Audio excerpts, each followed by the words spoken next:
Hello. अरे तुम अभी तक ऑफिस में हो? मैं कब से तुम्हारा वेट कर रही हूँ। अरे इतनी काय करतेस तू? वैसे तो तुम मुझे फोन नहीं करती, लेकिन आज बेटा आ रहा है तो 3 बार। बस निकल ही रहा हूँ मैं।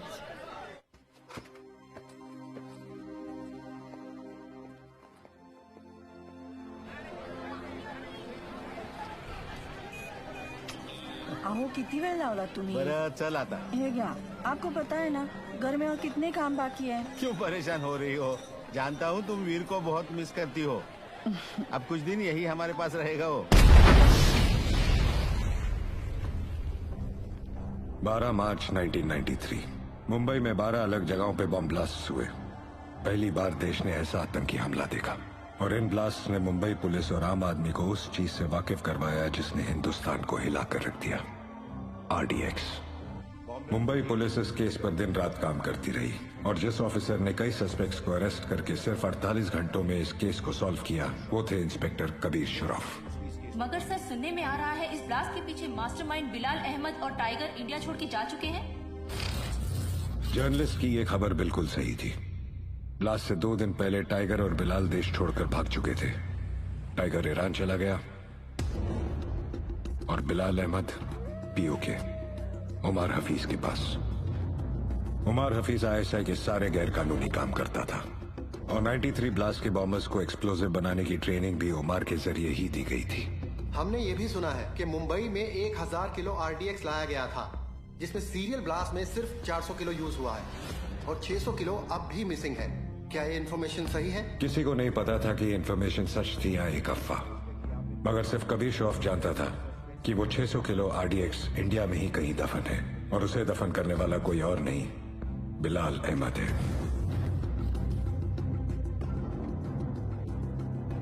बिलाल आज से अब हमारे साथ रहेंगे। 1999 में उमर ने ISI की मदद से टेररिस्ट ऑर्गेनाइजेशन लश्कर की शुरुआत की और बदले में ISI ने उन्हें कारगिल की जंग में इस्तेमाल किया। मगर जंग के दौरान उमर का बड़ा बेटा इमाद हफीज इंडियन आर्मी के हाथों मारा गया।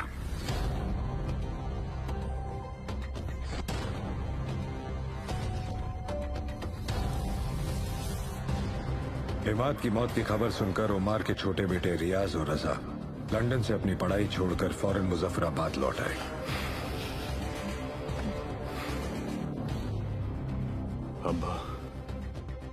अब हम वापस नहीं जाएंगे।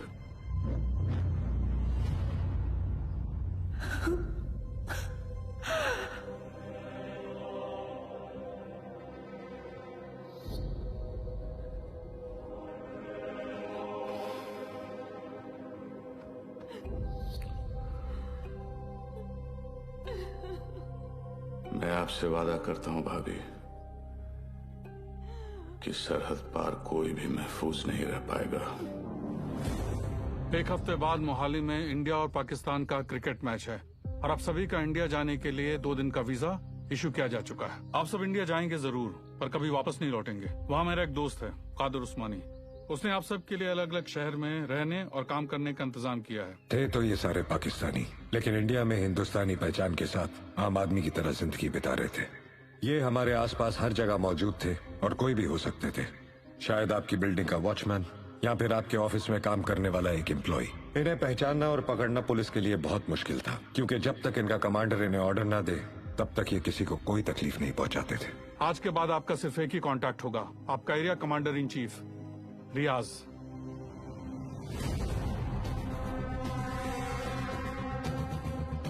उमर के सबसे वफादार बॉडीगार्ड बशीर का बेटा मुख्तार भी रियाज का साया बनकर हिंदुस्तान जा रहा था और इस तरह शुरुआत हुई लश्कर के स्लीपर सेल की।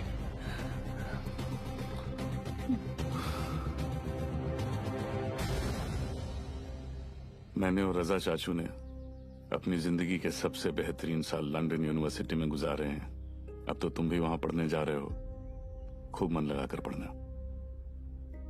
वैसे भी अब यहां बहुत कुछ होने वाला है, तुम फिक्र मत करना। रजा, अम्मी और अब्बू का ख्याल रखना।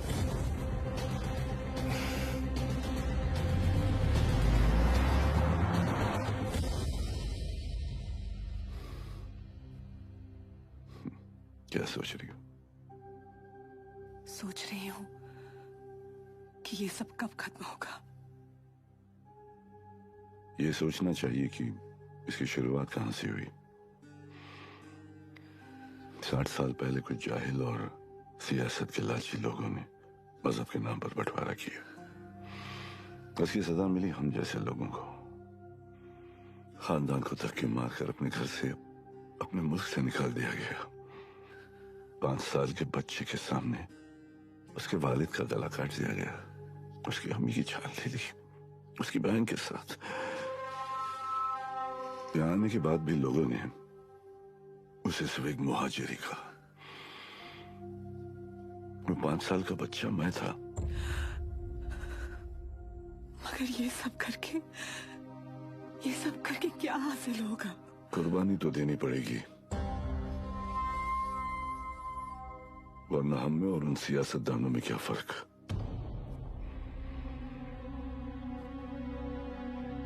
हिंदुस्तान ने मेरी किस्मत बदली,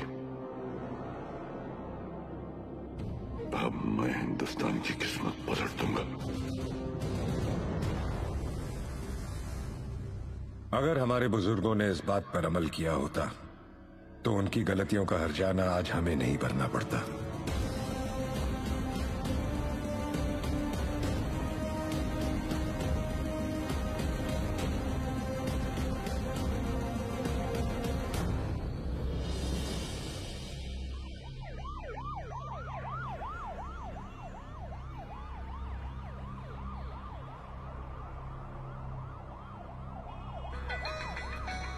जी कबीर सर।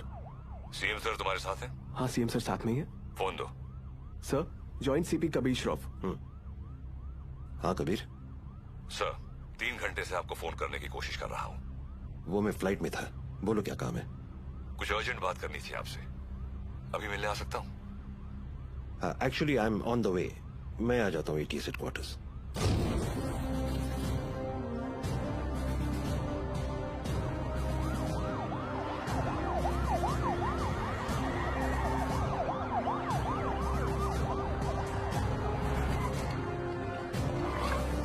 कबीर, जब जब मुझे एंटी टेररिज्म स्क्वाड से आधी रात को फोन आया, अगली 4 रातें मैं ठीक से सो नहीं पाया हूं। In that case, you won't be disappointed, sir. रियाज हफीज का पता चल गया है। करीब 15 सालों से ये 40 स्लीपर एजेंट इंडिया में छुप कर रह रहे हैं। इन्वेस्टिगेशन के बाद पता चला कि जो 2 सस्पेक्ट मारे गए वो किसी राजवीर राठौड़ नाम के होटेलियर से मिलने अक्सर जैसलमेर जाया करते थे। This is Rajveer Rathore sir. ये राजवीर राठौड़ और कोई नहीं, लश्कर चीफ उमर हफीज का बेटा है। रियाज हफीज। फौरन अपनी टीम जैसलमेर भेजो and arrest this bastard. I am sorry sir, but permission के लिए रुकने का वक्त नहीं था। टीम ऑलरेडी जैसलमेर के लिए निकल चुकी है।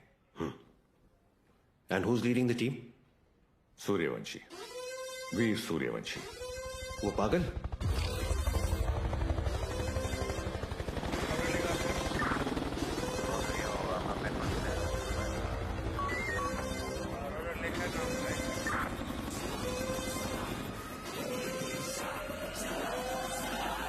Suryavanshi!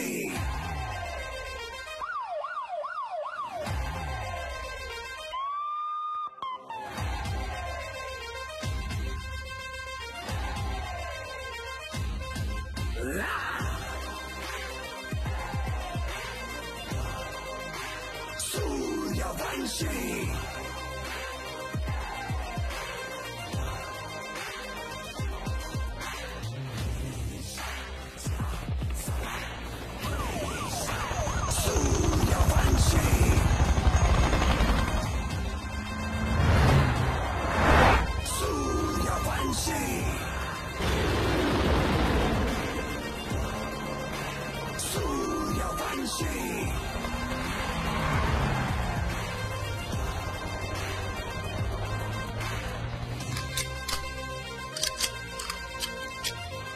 Sir. Thanks Balwan. Sir Balwan नहीं सर, विवान। इतने सालों में 2 चीजें नहीं बदली सर, आपकी हेयर स्टाइल और नाम बोलने की आदत। सर वैसे एक बार हम रियाज को पकड़ेंगे ना, आपकी फोटो फ्रंट पेज पे नक्की। हाँ चाइला फोटो फ्रंट पेज पे तो आएगी, लेकिन मेडल के साथ या गले में हार के साथ ये तो भगवान ही बताएगा। उड़े बगरे येड़े। सर एड़े नहीं बिड़े।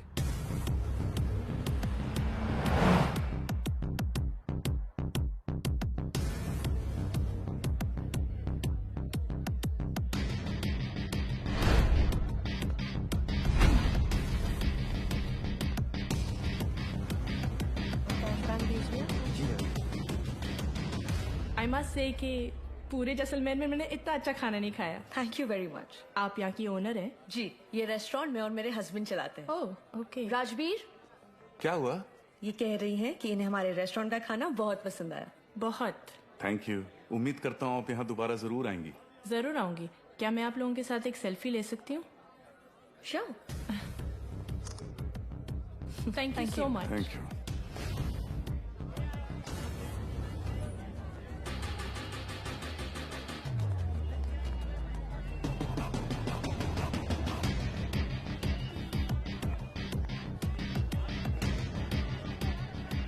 सर कंफर्म वही है।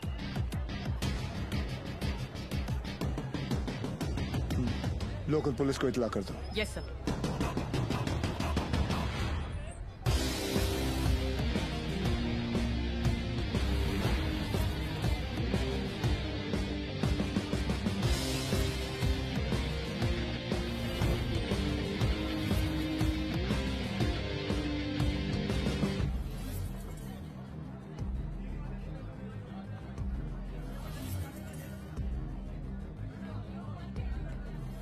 क्या लेंगे सर? बताता हूँ।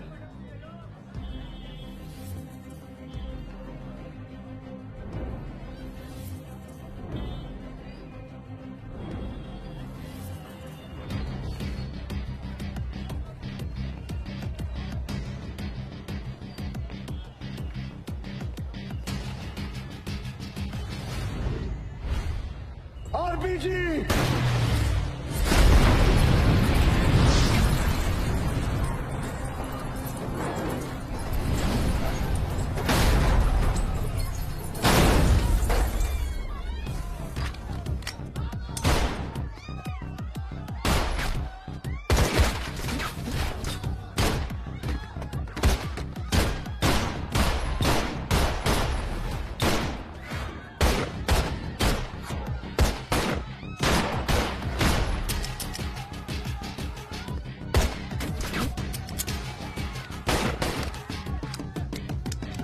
Dilwan, cover! Sir.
चले मुंबई।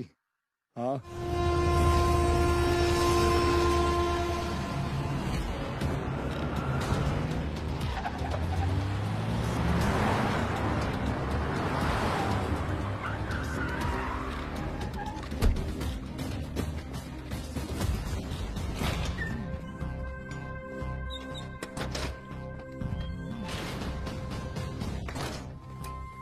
ए लाइट लाओ कीड़े। सर भिड़े।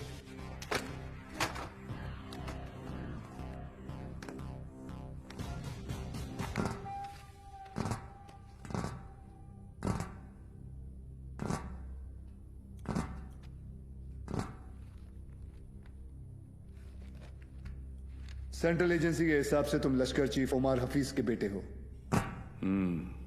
2007 में इंडिया पाकिस्तान का क्रिकेट मैच देखने तुम पाकिस्तान से मोहाली टूरिस्ट वीजा पर आए थे, मगर वापस नहीं गए। पिछले 13 साल से तुम यहाँ राजबीर राठौड़ के नाम से रह रहे हो और एक इंडियन लड़की ज्योति गुप्ता से तुमने शादी की।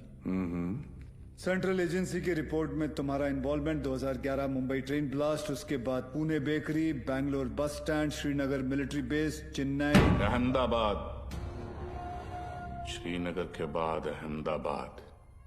शायद आपकी एजेंसी को पता नहीं, वो ब्लास्ट भी मैंने ही किया था। हमारी इंटेलिजेंस के हिसाब से तुम्हारी तरह 40 लोग और हैं जो लश्कर के स्लीपर सेल बनकर हिंदुस्तान में सालों से रह रहे। अभी उनका वक्त आया नहीं। जब वक्त आएगा तुम्हें उन्हें ढूंढने की जरूरत नहीं पड़ेगी। गांडू, तुझे ढूंढ लिया, तेरे बाकी साथियों को भी ढूंढ लेंगे।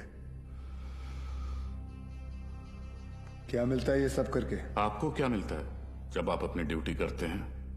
बस वही, रात को सुकून की नींद आती है, जैसे तब आई थी।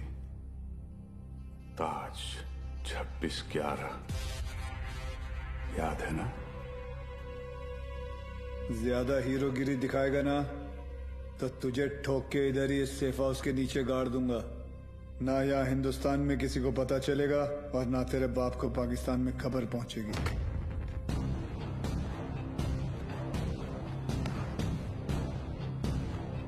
Kabir Shroff, ADG, Mumbai ATS, claim to fame 1993 Mumbai blasts.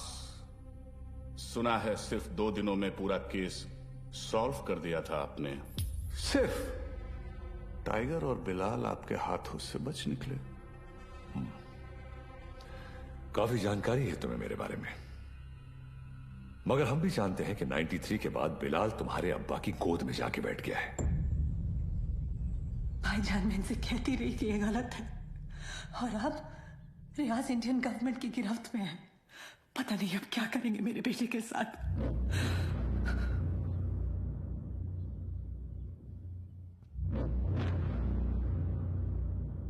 अब्बा, अब रियाज भाईजान को फांसी ही होगी।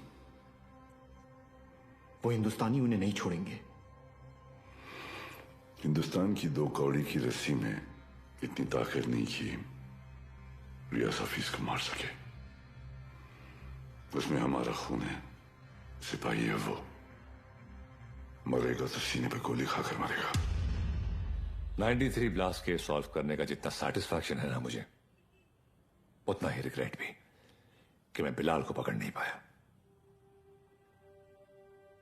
सर, मैं 93 को कैसे भूल सकता हूं?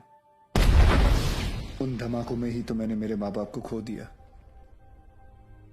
और उसका अफसोस मुझसे ज्यादा शायद ही किसी को होगा। देश में पहली बार ऐसे सीरियल ब्लास्ट हुए थे, और ब्लास्ट में किसी ने अपना कारोबार खो दिया, किसी ने अपना हौसला, तो किसी ने अपने घर वाले। डिपार्टमेंट और मीडिया को ऐसा लगता है कि मैं बिलाल को ट्रैक करने की कोशिश आज भी इसीलिए कर रहा हूं because I want to settle the score. ऐसा नहीं है। 93 में 1 टन RDX आया था, जिसमें से सिर्फ 400 किलो इस्तेमाल हुआ और पूरा का पूरा मुंबई हिल गया। 600 किलो आज भी कहीं दफन है। It could be anyway, Mumbai, Porbandar, Konkan. डर इस बात का है कि ये इंफॉर्मेशन सिर्फ बिलाल के पास है। बिलाल, अब वक्त आ गया तुम्हारे हिंदुस्तान जाने का। वहां जाकर मुंबई पुलिस के शक को यकीन में बदल दो कि पिछले 27 साल से वो 600 किलो RDX वहीं उन्हीं के जमीन में दफन है। जी भाईजान।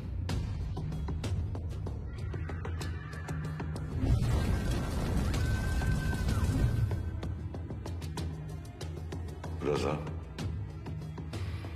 मुख्तार और उस्मानी को इत्तला करो कि बिलाल हिंदुस्तान वापस आ रहा है।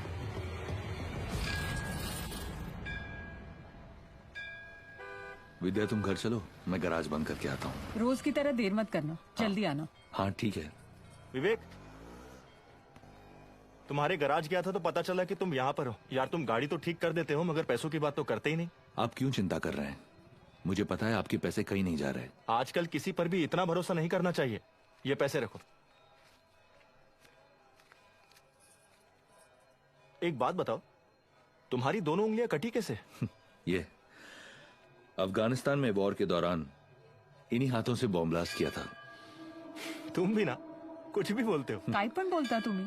ये ऐसे ही है। निकलता हूं। नमस्कार भाभी। नमस्ते। कुछ भी मजाक करते हो। मैं खाना लगाती हूँ, तुम जल्दी आओ।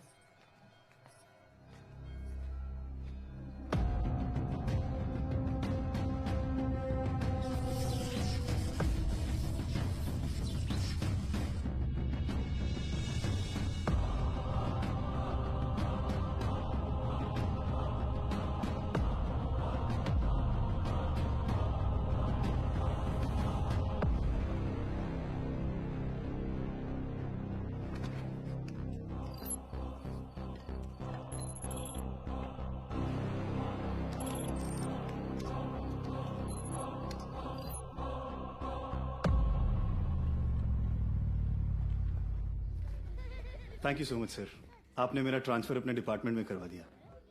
It's all right boss. तुम्हारे अब्बू ने हमारे साथ इतने साल ड्यूटी की, मुझे यकीन है कि तुम भी उन्हीं की तरह अपनी ड्यूटी निभाओगे। तुमच्यामुळे उशीर होता है। क्या रे, तुम लोग लेट आए? हाँ सर, मैं नहीं, ये हमेशा का इसका। सर, पता नहीं ये बीबी लोगों को तैयार होने के लिए इतना वक्त क्यों लगता है। तुम्ही कैसी हो गर्भवती? सर, गर्भवती नहीं, सरस्वती। सर, आज 1 साल के बाद आप और रिया दीदी आर्यन का बर्थडे एक साथ मना रहे हैं। बहुत खुश होंगे ना? हाँ, खुश हूँ भी नहीं भी। मतलब? रिया हमेशा के लिए ऑस्ट्रेलिया जा रही है आर्यन के साथ। ऑस्ट्रेलिया? सर, उस हादसे को तो 1 साल हो चुका है। आप दोनों कब तक अलग रहेंगे? सर, 2 लोग एक दूसरे से इतने अलग, फिर भी प्यार हुआ, शादी हुई। सर, आप देखिएगा, रिया दीदी एक दिन आपके पास वापस जरूर आएगी। आले sir.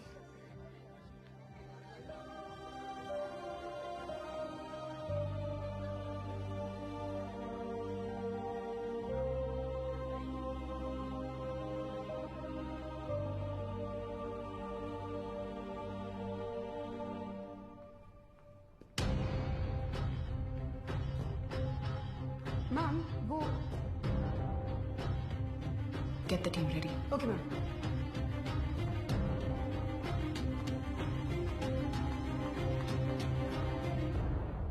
Are you a doctor? I have been shot.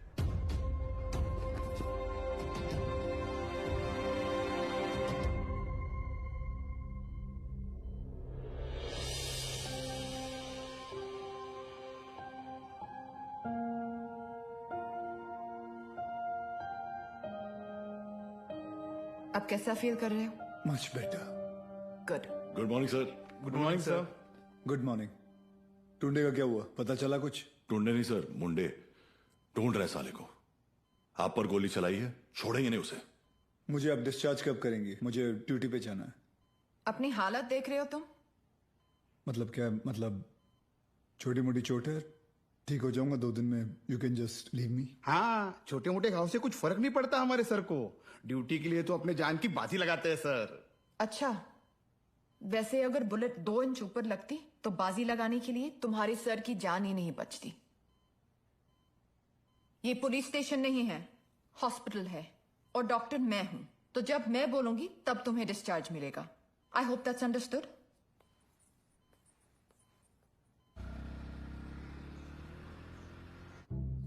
Sir 2 गोली लगी थी आपको, कुछ भी हो सकता था। कुछ नहीं हुआ ना। अरे सर, आपको पता है ये सिद्धि विनायक गई थी चलकर आपके लिए प्रार्थना करने। सर अभी आप जल्दी से ठीक हो जाइए। आपके बिना इनको ड्यूटी पे भेजने में मुझे बहुत डर लगता है। अरे रिपोर्ट, सच कहूँ, अगर आप नहीं होते ना, मैं इनको पुलिस की नौकरी नहीं करने देती। अरे बहुत डेयरिंग वाला आदमी है। हाँ सर, ये रिमोट कंट्रोल वाला बेड है, एक बार लेट के देखूं क्या? हाँ, फैल जा। वो खाई करता है तुम्हें। डिटेल तो अरे ऊपर आ रहा है, पैर ऊपर आ रहा है क्या? ये देखो नहीं आए, दे पाए ऊपर ले ना।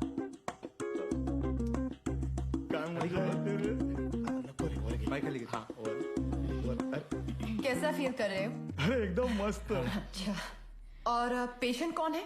हमारे सर है ना। अच्छा, तो फिर तुम पेशेंट के बेड पे क्या कर रहे हो? उठो, उठो यहाँ से। ये क्या हो रहा है? ये क्लब है क्या? And you please get up. ये हॉस्पिटल है, लोग यहाँ ट्रीटमेंट के लिए आते हैं, एंटरटेनमेंट के लिए नहीं। आप भी पुलिस वाली हैं? मैं तो टीचर हूँ। मेरा वाइफ है। ये आपके पति हैं? Bad luck. आप ठीक कह रही हैं डॉक्टर। Doctor malaria. मलेरिया नहीं, रिया। डॉक्टर्स तो पेशेंट के साथ इतने प्यार से पेश आते हैं, लेकिन आप हमेशा ऐसे कंफू पांडा बन के क्यों आ जाती हैं? तुम जैसे पेशेंट्स के लिए ऐसा बनना पड़ता है। अगर तुम्हारी एक और कंप्लेंट आई तो मुझसे बुरा कोई नहीं होगा। I think you should be okay. Yeah, I've checked all the reports. The blood test is also normal, and we're. तुम यहाँ क्या कर रहे हो? नमस्ते, डांटिए मत, मैं आप ही को ढूंढ रहा था। आपसे कुछ बात करनी है, एकांत में। एक्सक्यूज मी, बहरे हो? Shut up. I'll see you later. खाना खाया तुमने? नहीं, काफी मोटी इडली है। वाह,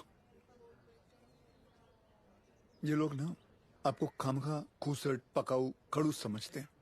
मैं नहीं, ये। अरे चुप रे। नहीं, मैं नहीं। छोड़िए, बैड पीपल। डॉक्टर हरनिया, मैं आपसे बात करना डॉक्टर चाहता हूँ। हरनिया नहीं, रिया। इसी के बारे में बात करना चाहता हूँ। तुम्हें हरनिया है? मुझे हरनिया नहीं है, मुझे नाम भूलने की बीमारी है। मैं रमेश को सुरेश बुलाता हूँ और रमेश को सुरेश। आप हंसिए मत, मुझे दवाई दीजिए प्लीज। 4 लोगों के सामने बहुत बेइज्जती होती है मेरी, अब बर्दाश्त नहीं होता। ऐसी कोई बीमारी नहीं होती है idiot, you are just lazy, इसलिए तुम्हें नाम याद नहीं रहते। मतलब आप ये कहना चाहती है कि मैं पुलिस वाला हूँ लेकिन आलसी हूँ? गलत समझ रही। अब देखिए, मैं यहाँ बैठे बैठे ये देखिए कितनी तेजी से मैं फूल लेके आया हूँ। लीजिए ना, आलसी नहीं हूं मैं।